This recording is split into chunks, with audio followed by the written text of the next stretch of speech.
This is Martin Stone, the original strong style hooligan, and you are drinking at Moe's.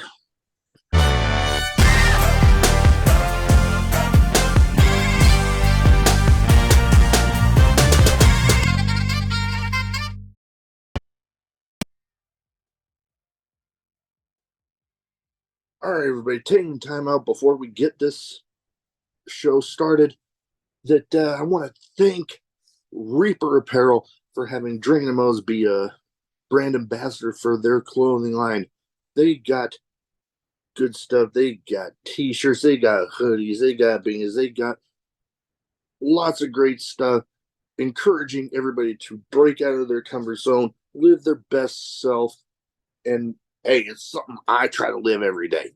Now, be sure when you go and you're filling out your order, use the code Drinkin at Moe's, get 10% off, and the link and the code will both be in the description.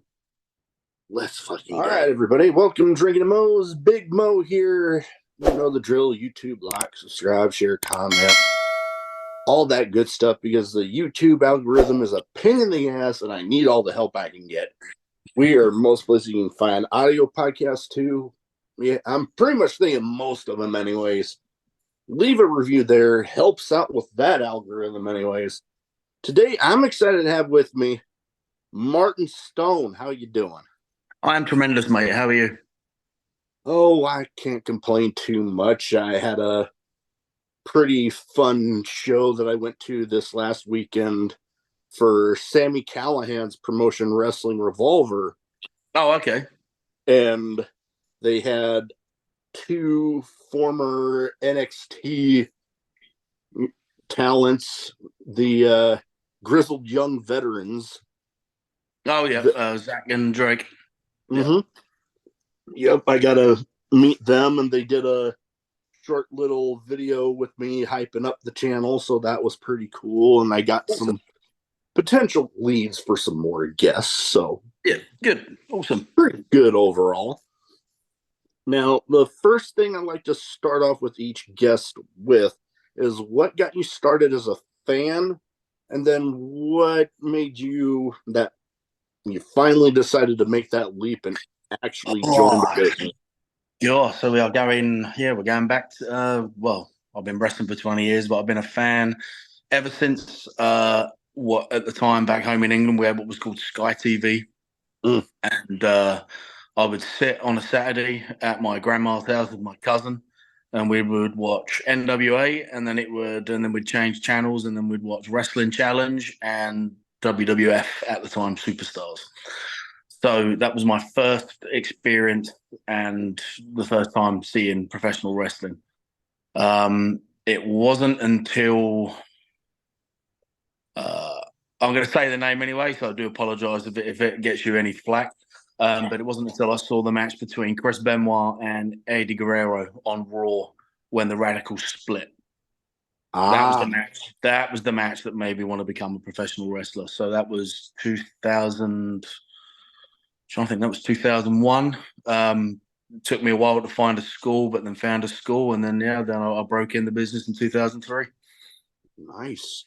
Yeah, and the one thing I remember, because my family at different times tried to dissuade me from watching wrestling.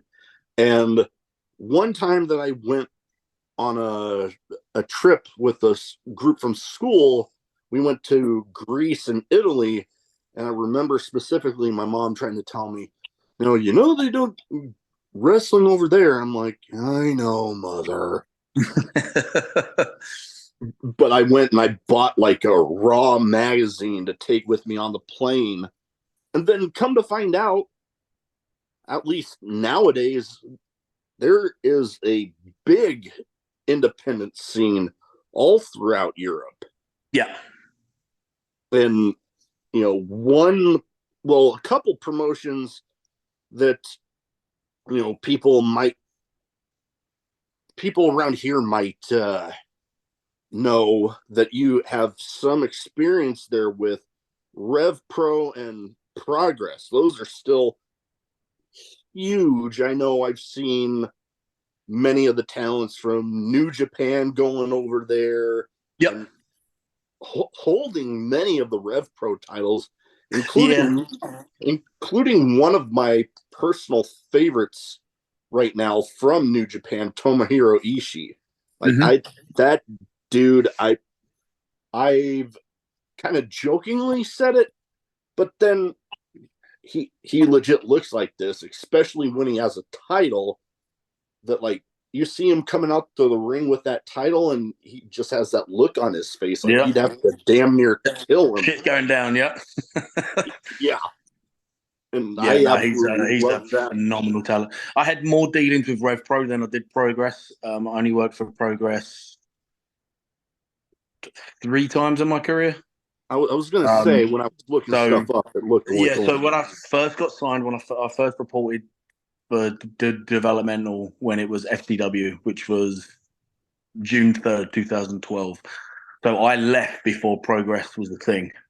It wasn't until I went back the first time when I got home in 2014 that there was Progress. And obviously the whole scene had its huge boom period during that point in time between guys like, that's when you had Pete Dunne and all guys of that caliber were up and established, sort of thing. So, but yeah, the whole that time period, like, I've missed a lot of progress. I didn't really get to work from that much. and I know I've seen a bunch of their stuff. One of my friends, at least at one point, had their, I believe there's a streaming service they have for I think they Progress. still have it. Yeah, I think they still have it. Yeah, because I never ended up getting it. I just recently got IWTV back because I ended up interviewing a bunch of talent from Matt Tremont's promotion, Hardcore Hustle organization up in Jersey, and they keep on telling me about all these killer matches, and I'm like, okay, I got to go back and get that so I can start watching all this stuff. But now there's another one, IPW.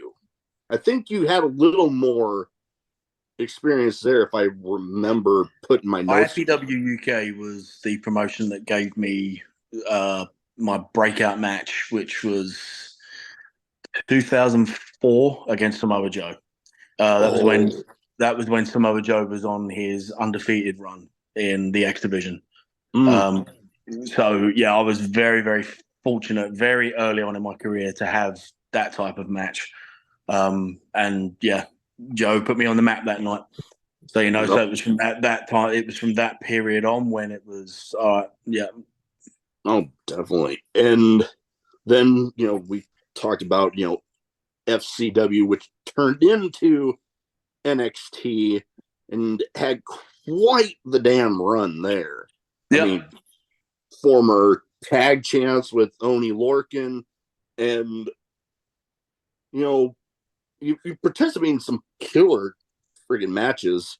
The whole run with the tag titles, and even in War Games, correct me if I'm wrong, it was one of the first ones when they brought it back. Yeah, so I mean, it was great to have like the tag title run, but it sucked because it was, it was COVID. Yeah. So it sucked from that point of view, but I mean, it was so much fun. It was so much fun to be doing that stuff with Pat each week. It was, and again, it was, I'm going to be outspoken when I say this, I'm sure, but it was long overdue. I feel that we should have had the tag titles way before that. After our first match against Undisputed Era, Takeover 3 in Chicago, I felt that we should have been everywhere after that, and we weren't. Is what it is. But just, I was there for 4 years. I had a great run, had a great time. So, yeah, no, you definitely did. And I think my only thing, excuse me, drinking. I like my Dr. Pepper, but it gives me the burps like crazy. But my only thing with war games is I remember like the classic war games cage with the top. So when they brought it back, and I'm like, oh wait, there's no top on it. But then seeing some of those matches, it was like, okay. Well, if good. there would have been a top on it, then you wouldn't have seen Pat do a swanton dive off the top of it. So that kind of makes up some of that stuff that's happened like that. Yeah. Kind of makes up for that. Yeah, for sure. Yeah. But again, I mean that was that was a huge night for me. That was my first main event on a pay-per-view, or premium live event as they're called now. So I'm just a fucking kid from England, so it's just I've lived a very, very blessed life, and to be able to that will always go down in the history books. War Games Takeover, UE versus the Brand, and it was great. Oh yeah, those were intense. I love those just intense matches. And now I remember, being, I don't call myself a gamer like some of these people that like seem to make a living off of playing them. I have my games that I like. And when I heard one of I think it might have been this last one that they did when they brought in war games for that, I'm like, okay, I have to have that game. And I've actually played a little bit of it. And I'm like, the first time it was like, oh God, this is a bit chaotic. But then I'm like, it's got to be done. It's got to be done. Oh yeah, you got to have it in there. You bring it back, it's like the fans are just clamoring for stuff like that to be in the game. So, and my other thing, it seems to be somewhat improving now, but back then, there seemed to be a bit of a disconnect between NXT and the main roster. Like, I don't know what it was, but I shouldn't say every time, but it happened quite a damn bit where it was like somebody could be having a killer run on NXT and then they get up to the main roster and it's like the people in charge up there had no idea about any of that. And I think it was just, I mean, it's, obviously a lot has happened. Obviously now Hunter is in charge of creative up there. So it's not so much an island onto itself anymore. Yeah. I mean, the NXT product now is completely different to what it was. It has, at one point in time, we were a third brand. And now it has gone back to being a developmental show, which is, there's nothing wrong with that at all. The business has to evolve. It has to constantly evolve. Mm-hmm. And I'm trying to think. I want to say Takeover Portland, which was the one just before the pandemic hit. We had to take a step back because the matches were so insane and they were so good, but we pushed the envelope so much. It's like, okay, where do we go from here? So almost in a way, COVID was not a good thing. It's not, that sounds awful to say that, but it was kind of a way of how we could reset wrestling a little bit. I know that when we were working in front of nobody, when we were doing the empty arenas, it was brutal. It was absolutely brutal. Just, getting no feedback from the crowd or anything like that. It was super, super tough. But again, I was, I had at that point in time, I had a family to feed. So, so I was still employed. So I wasn't going to complain at all. So during a very, very, very, very tough time just on the world, not even the economy, just a tough time on the entire world. Like I was very, very lucky to still be employed. Definitely. So, yeah, so I mean, and they took great during that whole time period, they took great care of us. They really, really did. And just did it end how I wanted it to? Of course not. There's, I feel that there was a lot more that could have been done, but unfortunately, that's the game of Russian roulette you play. So I was gonna say, because I know when I heard about the releases when they happened, I'm like, okay, on one hand, COVID, that was wacky all over the world. Yeah. Lots of people getting affected. But there's still those thoughts in your head of when you hear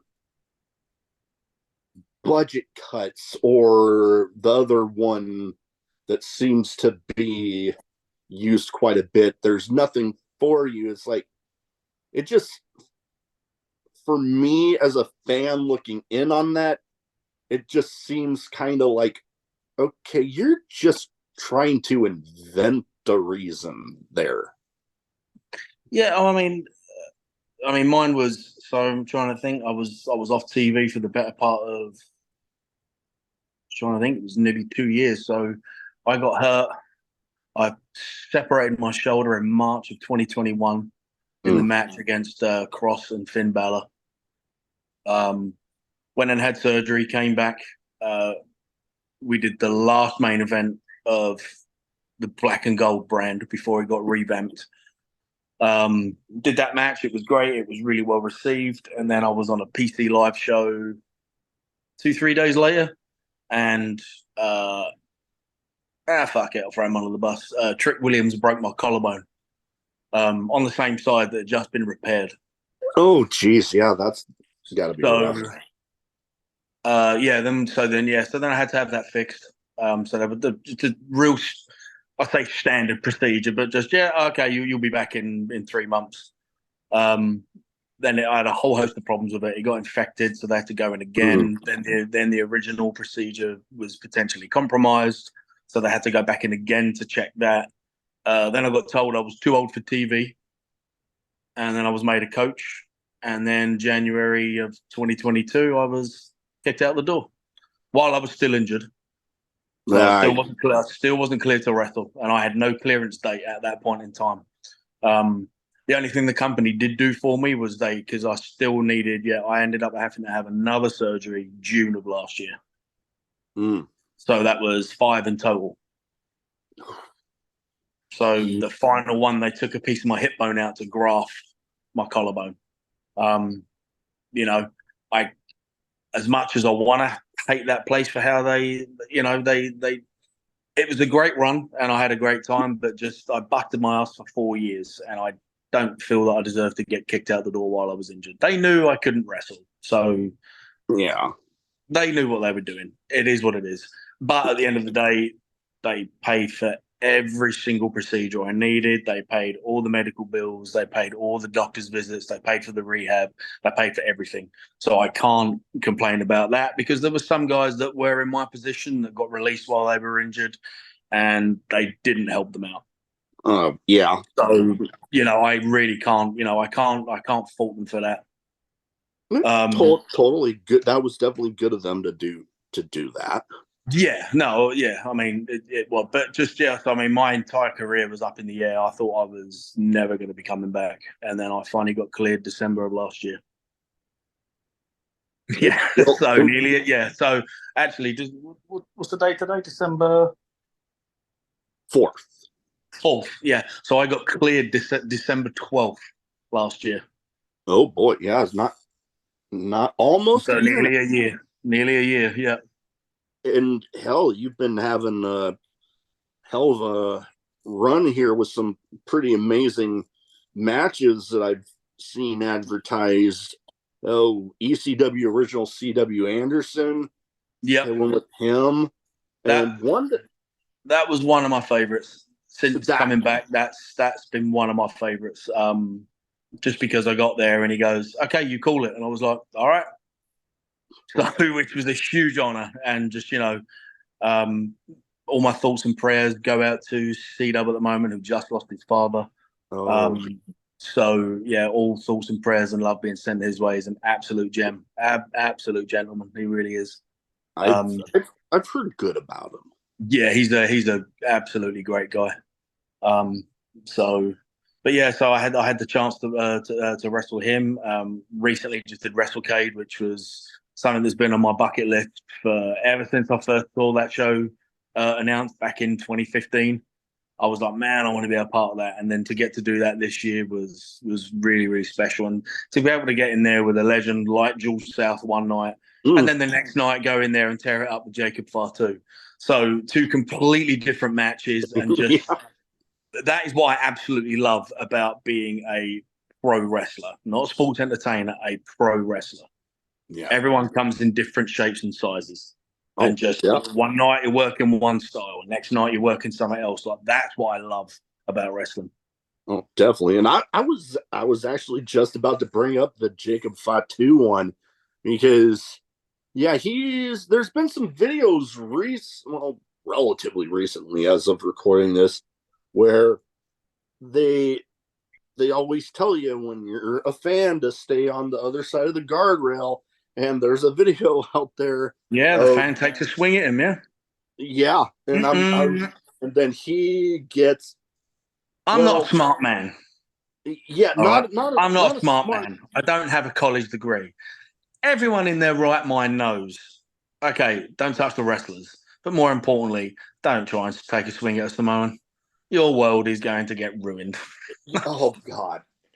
And it did. The guy took a swing, and Jacob defended himself.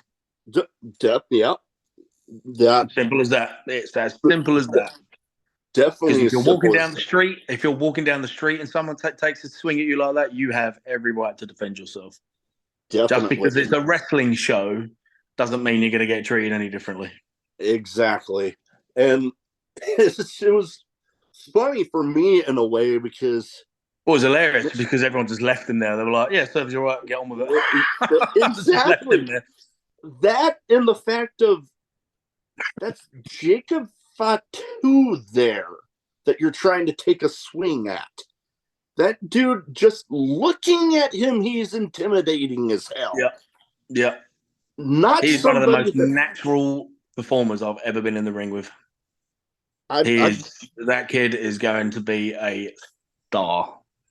Oh yeah, I mean he's already made. He already is, but he is going to be a big star. even bigger. Yeah, he is going to be a big star. Great, like super humble, just such a good dude, and just gets wrestling, just completely gets it. Like he is so good.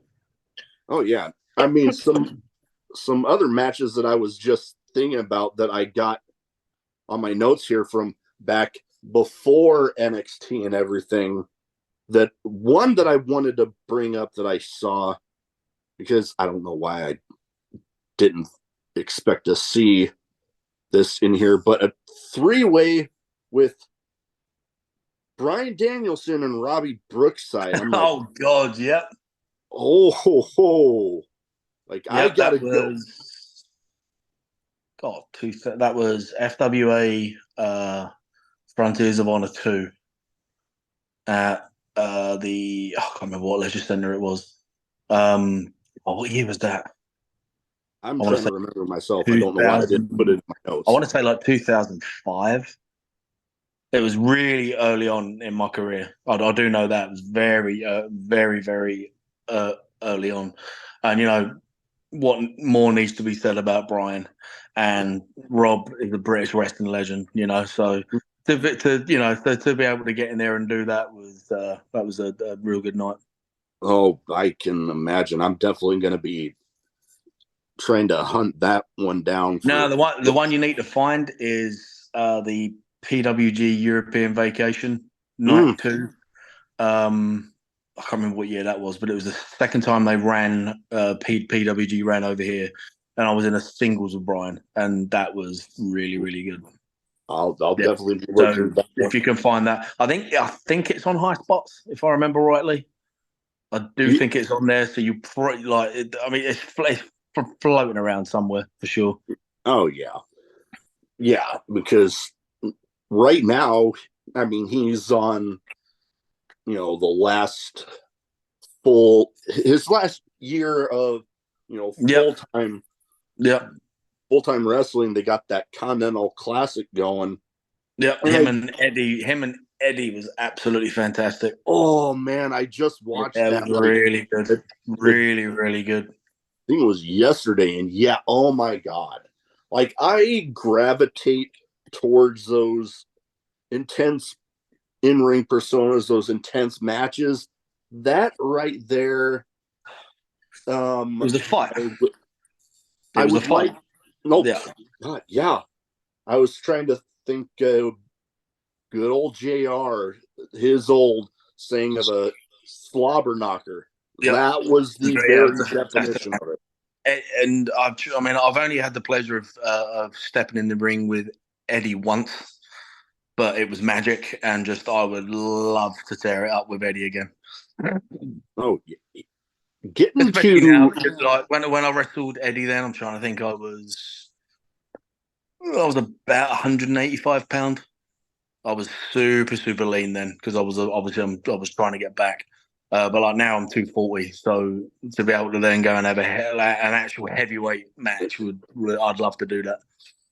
that would be epic. Yeah, getting to see him live is Eddie's still amazing. Yeah, Eddie's absolutely amazing. yeah, oh man, that would be something because I've been able to see some people live that it had always been on my bucket list. Like I got to see Jeff Cobb versus Jonah, aka Bronson Reed. Yeah. Oh God, talk about a hoss fight to end all hoss fights. Yeah. Those two. Jeff is great. Yeah, Jeff is trying to think. I wrestled Jeff at WrestleMania weekend when it was in Orlando, and it's so good. Like the guy, like Jeff is absolutely amazing. Yeah, I got to meet him as a part of Warrior Wrestling stop in St. Louis, and part of my collection back here is actually a Jeff Cobb signed figure back there. Oh, awesome. That was pretty cool. And I actually got to do a short version, a short episode of my podcast with Bronson Reed. So that was something I'll never forget. Yeah. But That's the only thing that pissed me off. I never got an action figure. I was gonna say because I was looking around. I did the scan for it, and then I got fired 2 days later. Oh, yeah. It was cool being in the video game, but I just wanted an action figure. I literally just wanted an action figure, just so I could have sent it home to my mum and gone, "Yeah, mum, I've made it." I know, right? I've always heard people talk about that first one when they actually get their hands on it, and there's just something about it. So I can only imagine, that sending it back to family and be like, "Hey, I really done it. Yeah, I've done it. It's real now. Yep. Yeah, that would be epic.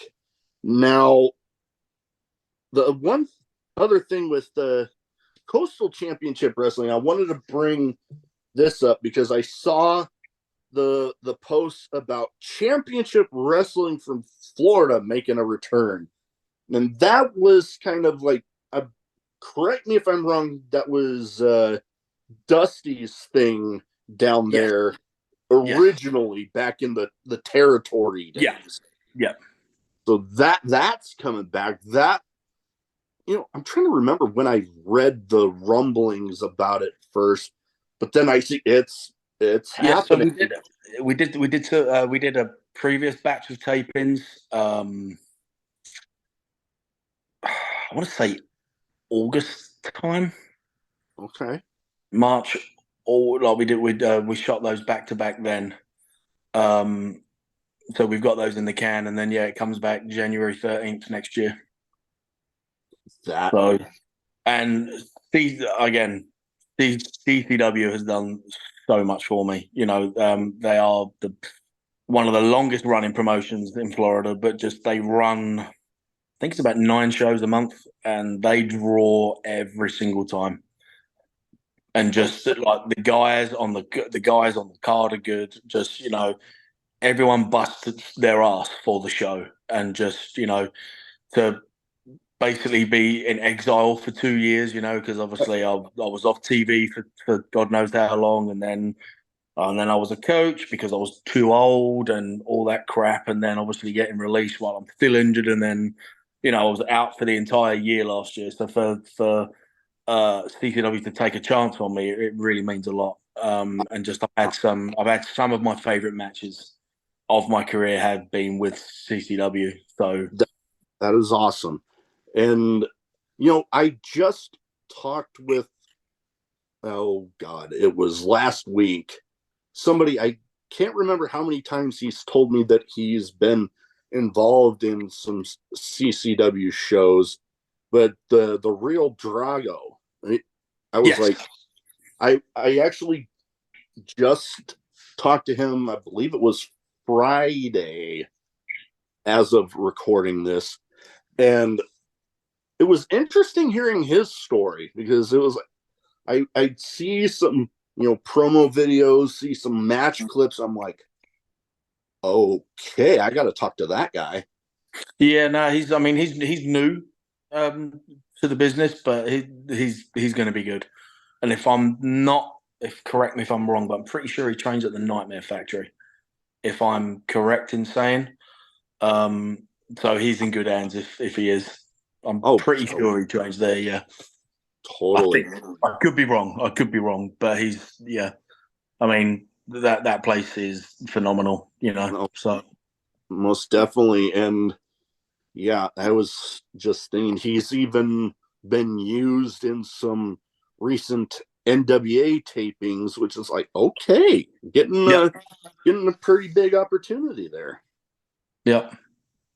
Now, you mentioned the whole thing about being out for the year, and reminded me of a very good friend of mine out on the West Coast that his ring name's SoCal Crazy. And I've always said anytime I get a chance to hype this guy up, I'm going to, because he was practically knocking on death's door, like diagnosed with, like, I forget what stage of cancer it was, but it was up there. Damn. And going through the treatments, and then I forget how long ago now that it was that he got cleared to go back in the ring, and making up for lost time. I don't blame him one damn bit. He was actually, that's good to hear. That's really good to hear. Oh yeah, he actually just was involved in training at the New Japan LA dojo, and a part of one of their most recent dojo showcase shows. Oh, awesome! That's good. And when I saw the picture of the whole training class together, I'm like, even though I know he wasn't there with me here, I was just like applauding, because I'm like, holy crap, that's right. And speaking of Japan, he just got back from a wrestling trip over to Japan. So, like, good for him. That's awesome. Oh yeah. Now, I have two categories. First one here is a bit of a name game, and I try to theme it towards the guests. And if I can, I try to keep it to people that you've either shared the ring with, at the very least shared a locker room with, and you give me some quick thoughts on the person. Okay. First one, kind of talked a little bit about him, because I mentioned that I did the short version of the podcast with him. Big Bronson Reed. Fantastic talent and such a good dude. Oh, I completely agree. I've ran into a few in meeting different people in the business that it's like, you look at them and it's like, oh God, you're like a little intimidating to look at. But then you get to actually talking with them, and there's been other people, But yeah, Yeah, he's such a workhorse as well. Like oh, he always has good matches. Like he's phenomenal. the stuff over in Yeah, New bar none. Japan with Okada. I'd say. I mean, I'd put him out there as being like the best big man right now. Oh, I would find it very hard to argue that Yeah. for sure. I know. Well, he's not on this category, but a little side note: the whole looking at somebody and them being intimidating. I got to meet Dan Severn once, and I was in the line. And I'm like, oh God, he looks like Yeah, he could I've not literally. met Dan. He just looks like he could just rip my head off. We probably can. Probably you know what I mean? He probably can. Yeah. But then I get to talking with him. And I'm like, holy shit, this guy is the nicest dude ever. Yeah. Yeah. I've heard nothing but good things about him. Like, there's that one celebrity that he did a video where he was like all talking about being pissed off, and the next person that he sees is gonna punch him, and then right behind him walks, right as he's saying it, walks Brock Lesnar. He just looks at him like, hi. I did something similar to that with Dan Severn, and he taps me on the shoulder. I'm like, Hall of Famer dancer. Ah! I act like I'm running away. So yeah, he was pretty cool. All right, now next person. I haven't ever got to meet this person live, but it would definitely be on my list of ones that I want to. Zack Sabre Jr. Oh God. Probably pound for pound the best technical wrestler going right now. I've known Zach a long time. We've had. I'm trying to think. Okay, we had 3 matches together, and some of the best matches I've had. Just being able to all right, let's go there and do it, and then we got the finish. All right, cool. 20 minutes later, all right, here we go. We got to go now. So like, Zach is so good and just deserves all the success that he's getting. Totally. One of those modern, like, you hear people talking about technical wizards in professional wrestling. He is a modern day technical wizard in that ring. Well, I mean, his match with Brian at Wrestle Dream was absolutely fantastic. Just a real down and out violent wrestling match. It was phenomenal. Most definitely. Now, another guy, an intense individual. I can't remember if I've ever got to watch him live in person, but you know what? I think he's on a little bit of a hiatus right now, but still doing pretty amazing things with AEW. Talking about Pac. Oh God, yeah. I first met Pac 2005, 2006. Was in developmental with him in FCW. An absolute gent. A complete physical freak. You know how you have some people that are like 7'5" or anything like that.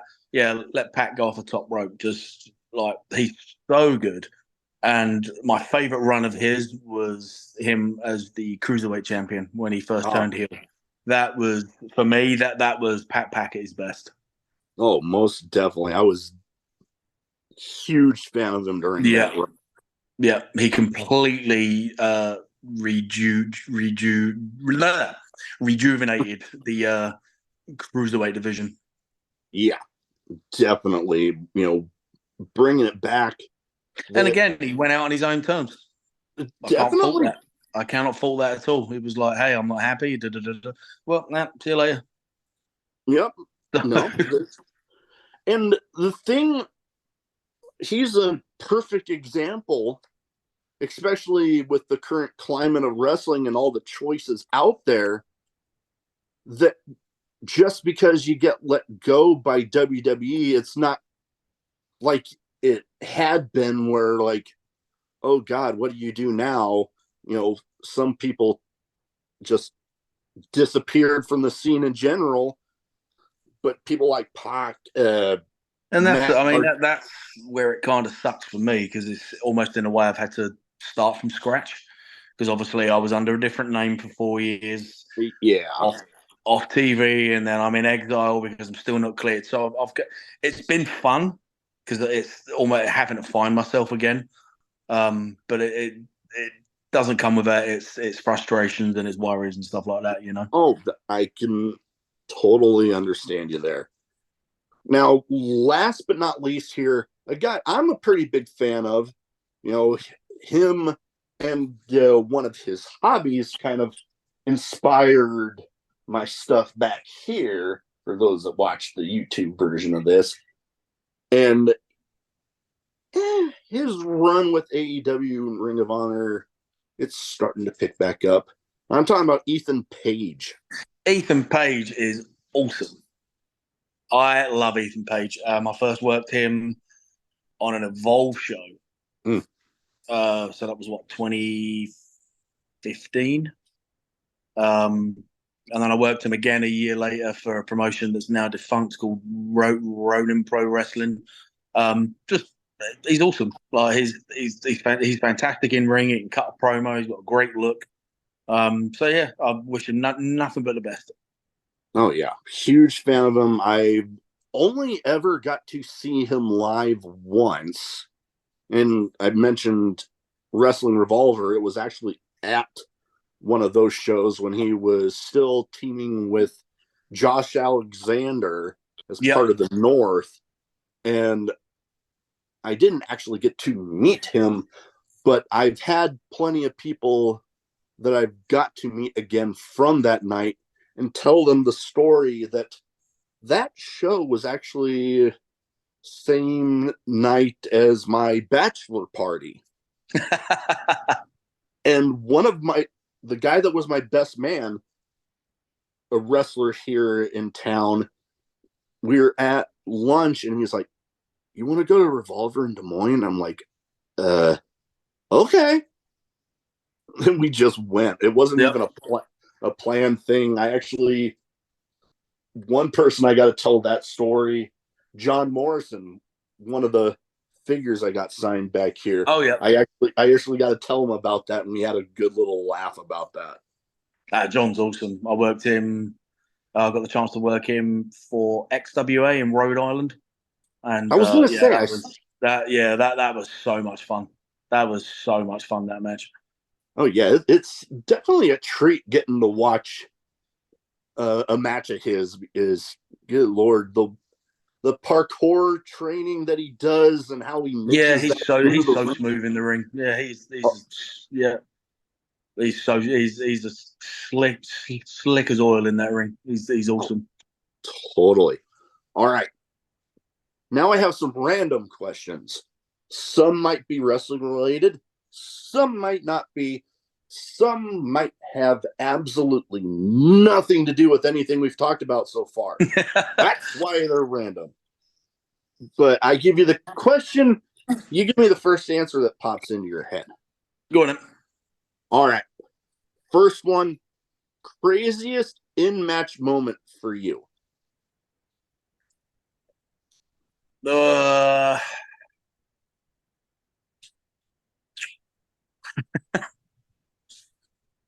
Being on a show in Maine for Limitless Wrestling, working around the ring, doing everything like that, and literally I turn around and I've got the guy on a hold. I look at Anthony Green. I'm like, is that dude getting his hair cut? And we both looked. There was a dude on a massive barber's chair getting his hair cut while we were wrestling. Just sitting there happy as Larry, getting his hair cut. That's crazy. Yeah. Like I've seen some pretty wild stuff. Yeah, I've seen wild stuff happen, but that absolutely killed me. We still laugh about that to this day. Oh, I can imagine. Like I've had the pleasure of getting to sit front row for a no rope barbed wire match one time.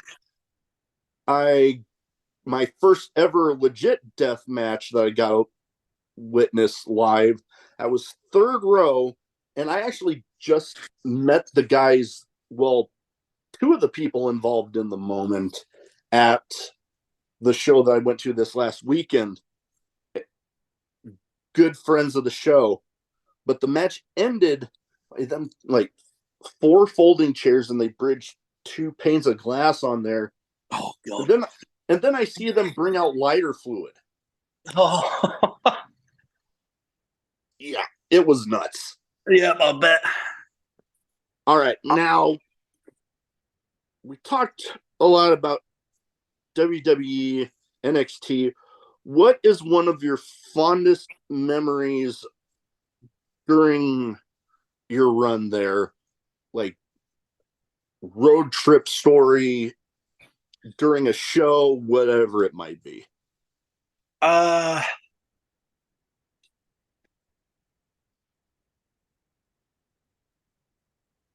I think some of the best road trips I had was when I first broke in, because everything was new and it's just like you're making towns.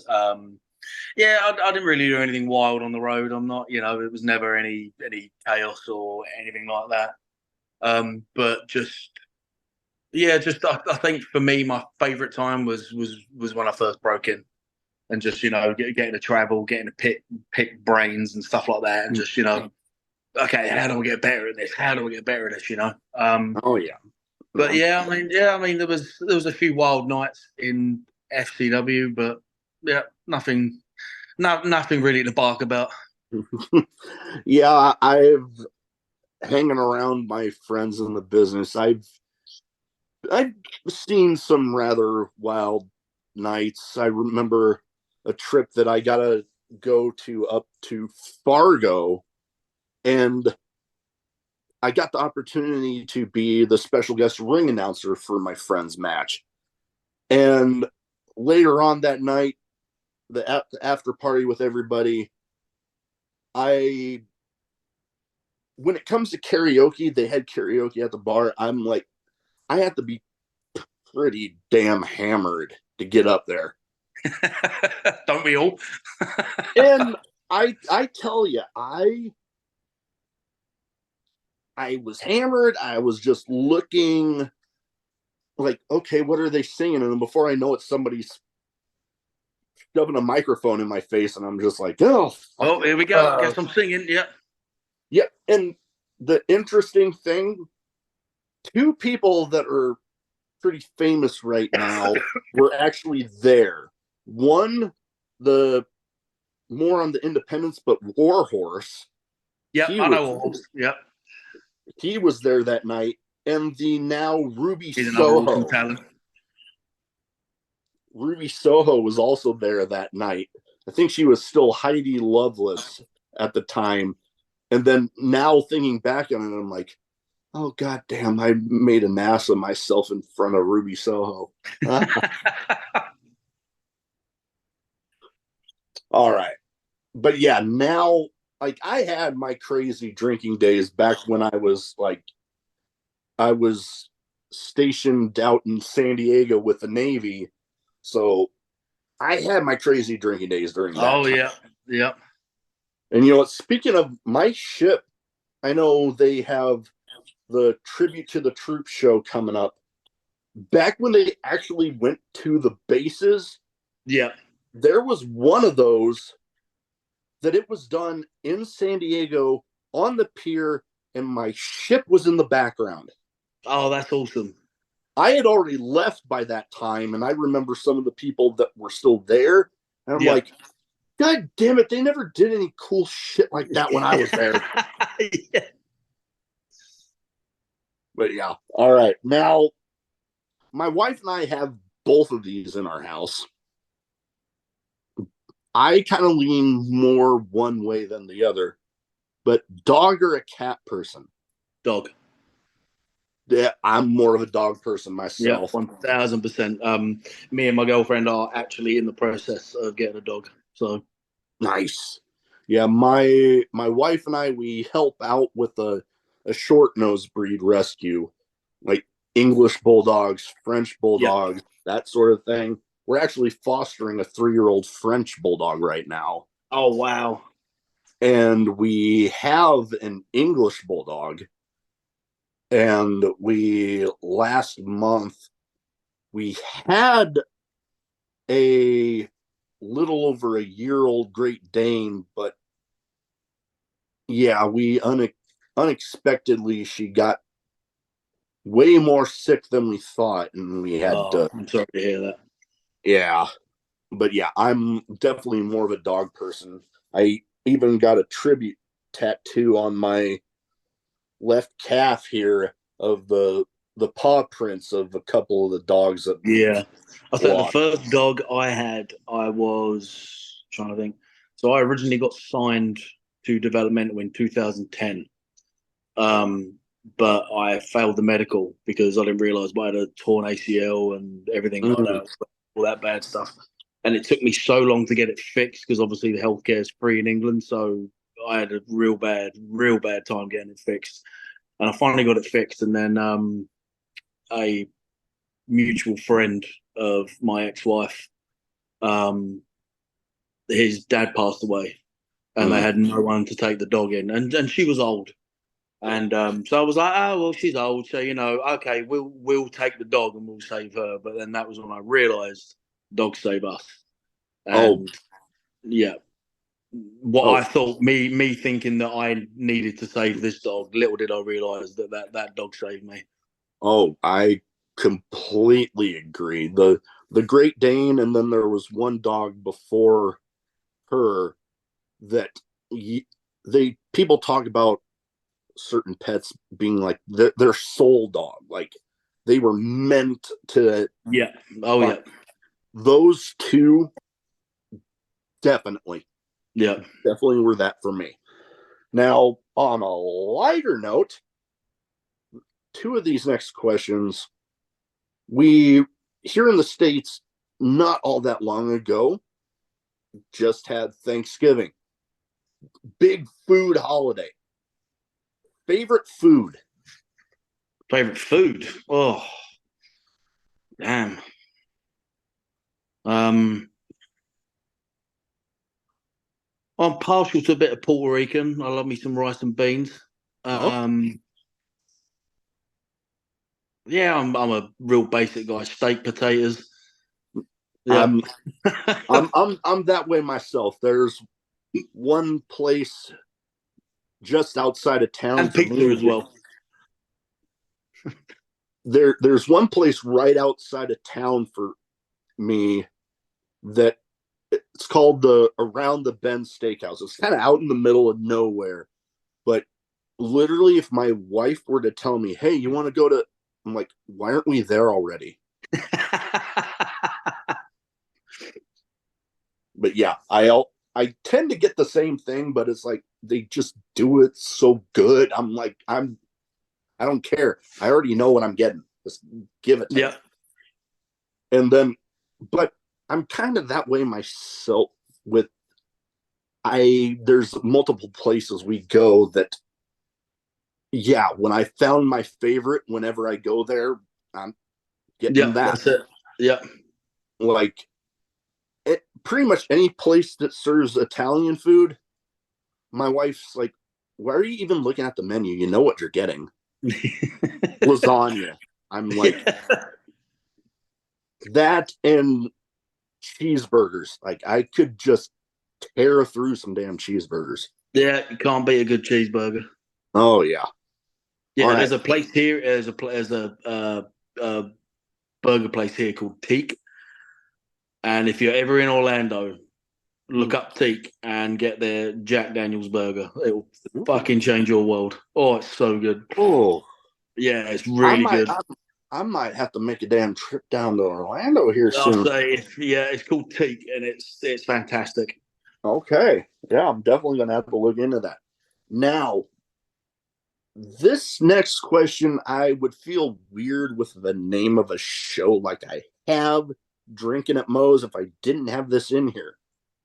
Favorite drink, whether it be alcoholic or non, or one of each if you want.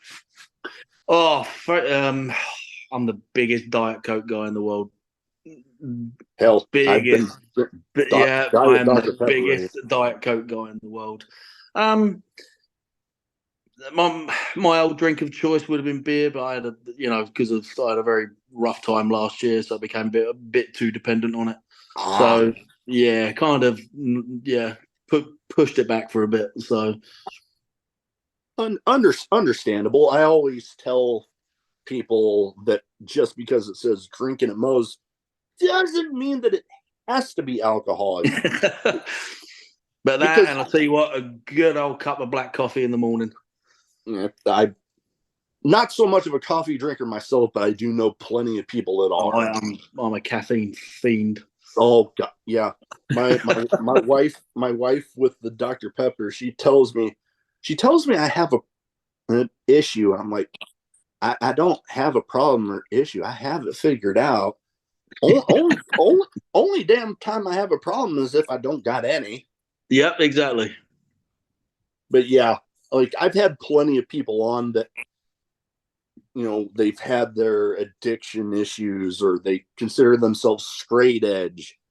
And so they, for those reasons, don't drink. So it's like, that's why I came up with that whole, it doesn't mean that it Yeah, has to be yeah. alcoholic thing. All right. Last but not least here, best advice for anybody wanting to get into wrestling. Find a credible school and hammer home the basics, because at the end of the day, if you haven't got a strong foundation, you are not going to be able to build a house. Yes, as a young guy coming in, you want to be able to do all the cool shit that everyone does and everything like that. But if you can draw in a crowd before you've even done anything like that, imagine what you'll be able to do when you add that to the top of it. So Yep. my advice for anyone breaking in, make your stuff look as real as possible. Yes, the wall has been pulled, the curtain has been unveiled. Pro wrestling is I'm not going to say fake because I really wish it was, but after 3 knee surgeries and 5 shoulder surgeries, it's definitely not fake. Predetermined, yes, but we don't need to insult the crowd's intelligence. So Yeah. my whole job and my whole goal is anytime I perform, I want someone to go, yeah, well, I don't know. There was just something different about him. I don't know. I don't know. Like, he's real. Like, that's what I always want one fan to walk out the building saying. Oh yeah. So No, hammer home the basics, make your stuff look as real as possible, and just learn how to engage an audience and draw them in, and you have to be able to talk. You have to be able to talk. You don't, I'm not saying go out there and, you have to look like a contest ready bodybuilder, but you have to be in shape. Yeah. So just to anyone breaking in, get in the best shape you can and just train hard, find a really good school and just hammer home the basics. And I wish you all the best of luck in the world. Oh yeah.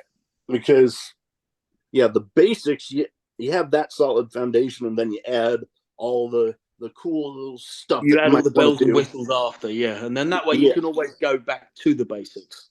definitely. And then the whole thing about finding a reputable school, that has been a common answer to this question because it gets me thinking back to growing up that I didn't really know a whole lot about professional wrestling schools. Like I'd hear about them, but they'd be like a state or two away. But Yeah. now it seems like no matter what part of the country you live in, that there's something literally within, I'd say, no more than 10 hours in a Yeah, lot of places. it's just like, guys, you have to do your research. Like, so if you're in South Florida, you can go train at the CCW school. It's taught by Gangrel. You know, Mm. Oh yeah. he's the head trainer there. And then for Central Florida, you've got Devon's Training Academy. You know, you go towards Jersey and stuff like that, you've got the Monster Factory. You go towards Georgia and everywhere like that, you got the Nightmare Factory. So there are really good schools around, but you have to do your homework. Like, just if you're going to go to a wrestling school, like, my advice, hopefully the person who's training there has done something or is at least doing something right now. Oh yeah. So Heck, even up here in the Midwest, I've actually had one of the head guys on. The Black and Brave Academy. I've had Merrick Brave on. Yep. Him and Seth Rollins. That's what I mean. So it's it's the name speaks for itself. Oh yeah. And then obviously now as well, you've got Malachi Black School's opened up, the Dark Arts Fighting Academy, I think it's called. And Tommy's phenomenal, so you're going to be in good hands there as well. Yep, and where I got my start watching independent wrestling out in Southern California, they got a myriad of schools out there. One of the more famous ones right now that I'm working on getting the head guy there on the podcast, but Santino Brothers Wrestling Academy out there. They do amazing work. The talent they have been churning out is amazing. Hell, one of the more famous ones right now, Brody King, Luchasaurus. Yep. A lot of great people coming through there. Well, that is about all I have, but the last thing here, where can people find you social media wise? So if they don't already have their eyes on you, they can go ahead and get them there. Yeah, the best way of contacting me is going to be on Twitter and Instagram. My handle is @StrongStyleBrit, and it's the same on both of them. So hit me up on there. All good. Definitely, I believe I'm following you on yes, both of those. Yeah. All right. Well, I will have all that in the description. But before we go, thank you for taking the time to talk to me tonight. It's been an absolute pleasure. I've been pretty excited about. Thank you so much, man. Thank you for having me on. Much appreciated.